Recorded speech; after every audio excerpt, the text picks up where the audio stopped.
साथियों, जय हिंद। आज का दिन हमारे लिए बहुत ही महत्वपूर्ण दिन है। आज का दिन इतना बड़ा है कि आज के दिन को 3 महान पुरुषों ने अपने व्यक्तित्व से छोटा कर दिया। 23 मार्च इसलिए 23 मार्च है क्योंकि आज के दिन 3 भारत माता के सपूतों ने अपने प्राणों का बलिदान कर दिया, हंसते मुस्कुराते।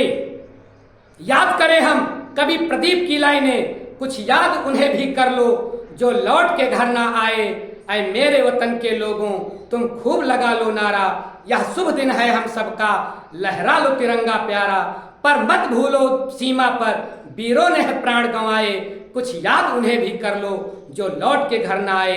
एक सामान्य परिवार में जन्मे सरदार भगत सिंह और सुखदेव राजगुरु तीनों मुस्कुराते हुए हंसते हुए फांसी के फंदे को चूम लेते हैं। फांसी के पहले का वजन और फांसी के दिन वाला वजन किया गया, वजन बढ़ गया। ऐसा दुनिया के इतिहास में कभी नहीं मिलता कि जिसके फांसी की तारीख मुकर्रर हो जाए वो उसका वजन बढ़ जाए। लेकिन इन तीनों लोगों का जब वजन किया गया तो इनका वजन पहले से बढ़ गया। इनको आप मनुष्य कहेंगे, ये अवतारी हैं। सरदार किशन सिंह के घर, विद्या देवी कौर के घर एक सामान्य बालक जन्म लेता है।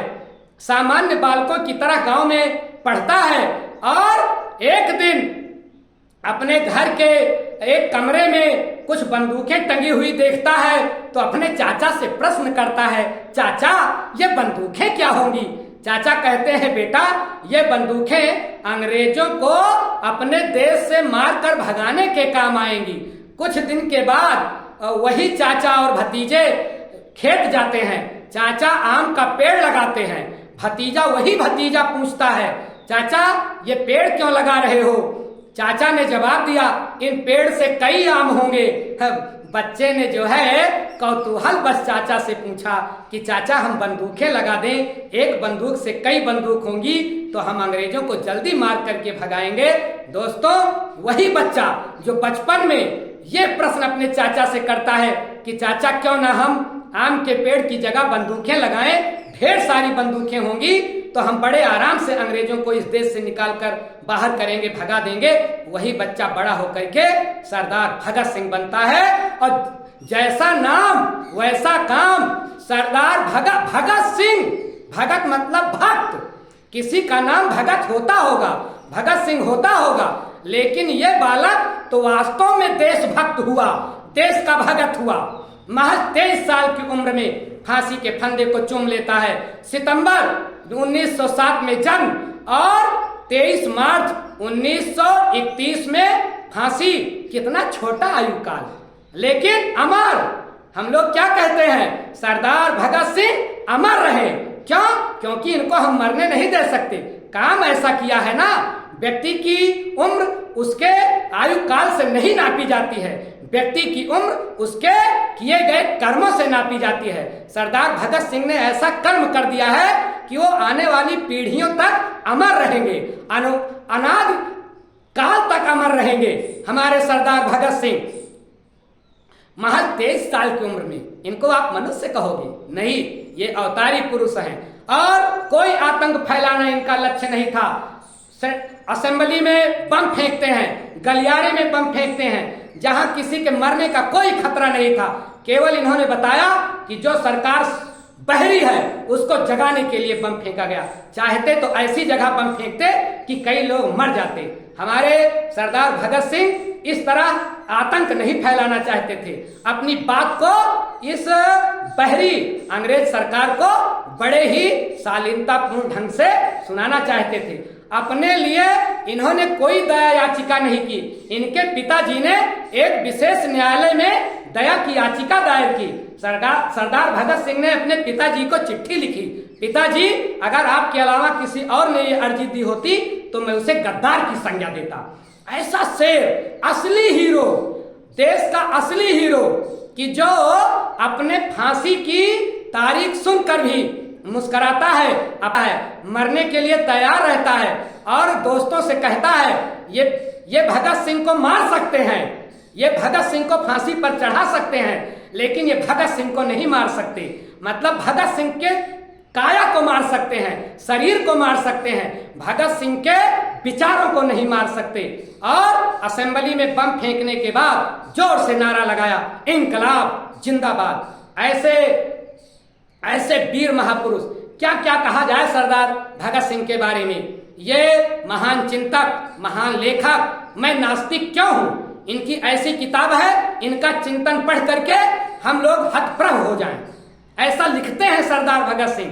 और आजकल के नेता स्वयं को छपाते हैं, और ये लोग स्वयं को छिपाते थे कि हमारी फोटो कहीं अखबार में छप न जाए, लोग पहचान न जाए। भारत सरकार के पास भी इन महापुरुषों की ज्यादा तस्वीरें नहीं है, एक आध तस्वीर है, उसी पर हम लोग माल्यार्पण करते हैं, उसी को श्रद्धांजलि अर्पित करते हैं। ये लोग अपने को छपाते नहीं थे, छिपा करके रखते थे, विपत्ति से घबराते नहीं थे। कितनी सटीक बैठती हैं सरदार भगत सिंह के ऊपर ये लाइनें। और दिनकर जी ने लिखा है, क्या लिखा है दिनकर जी ने, कि सच है विपत्ति जब आती है, सच है विपत्ति जब आती है, कायर को ही दहलाती है, सूरमा नहीं विचलित होते, क्षण एक नहीं धीरज खोते, विघ्नों को गले लगाते हैं, कांटों में राह बनाते हैं। वसुधा का नेता कौन हुआ, भूखंड विजेता कौन हुआ, अतुलित यशक्रेता कौन हुआ, जिसने न कभी आराम किया, विघ्नों में रहकर काम किया। ये पंक्तियां सरदार जी के, भगत सिंह के ऊपर कितनी सटीक बैठती हैं।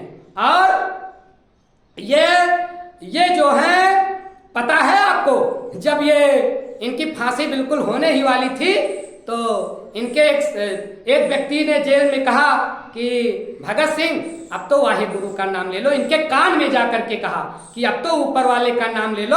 अरे सरदार भगत सिंह मुस्कुराए, बोले क्या कहते हो दोस्त, अब मैं मरने के समय भगवान का नाम लूंगा, वाहे गुरु कहूंगा, तो ये भगवान क्या कहेगा कि भगत सिंह बड़ा कायर निकला, पूरी जिंदगी तो मेरा नाम लिया नहीं, मरने से डर गया, इसलिए मेरा नाम ले रहा है। सरदार भगत सिंह कायर नहीं है, वो कायर नहीं है, वो शेर है, शेर। और शेर कभी किसी से डरता नहीं है। ऐसा कह करके मरने के समय भी वाहे गुरु कहना सरदार भगत सिंह ने स्वीकार नहीं किया। ऐसे ही दिव्य विभूति सरदार भगत सिंह की आज जो है उनका शहीदी दिवस है, और हम सभी लोग उनको श्रद्धांजलि दें। कुछ है नहीं हम लोगों के पास उनको देने के लिए, क्योंकि उनका बलिदान बहुत बड़ा है। हम कुछ भी दे करके उनके बलिदान का मूल्य चुका नहीं सकते। हाँ, हम सभी लोग प्रयास करें कि भगत सिंह के सपनों का देश बन सके, और जो जहां है वह अपने काम में लग करके भगत सिंह जी के, सुखदेव जी के, राजगुरु के सपनों का भारत बनाए। और इन पंक्तियों के साथ, और किसी कवि ने क्या खूब लिखा है कि शहीदों की चिताओं पर लगेंगे हर बरस मेले, वतन पर मरने वालों का यही बाकी निशान होगा। और इन्हीं पंक्तियों के साथ मैं भगत सिंह को और सुखदेव जी को, राजगुरु को श्रद्धांजलि देना चाहता हूं कि तन समर्पित मन समर्पित और यह जीवन समर्पित, तन समर्पित मन समर्पित और यह जीवन समर्पित, चाहता हूँ देश की धरती तुझे कुछ और भी दूं, चाहता हूँ देश की धरती तुझे कुछ और भी दूं, चाहता हूँ देश की धरती तुझे कुछ और भी दूं। जय हिंद, जय भारत।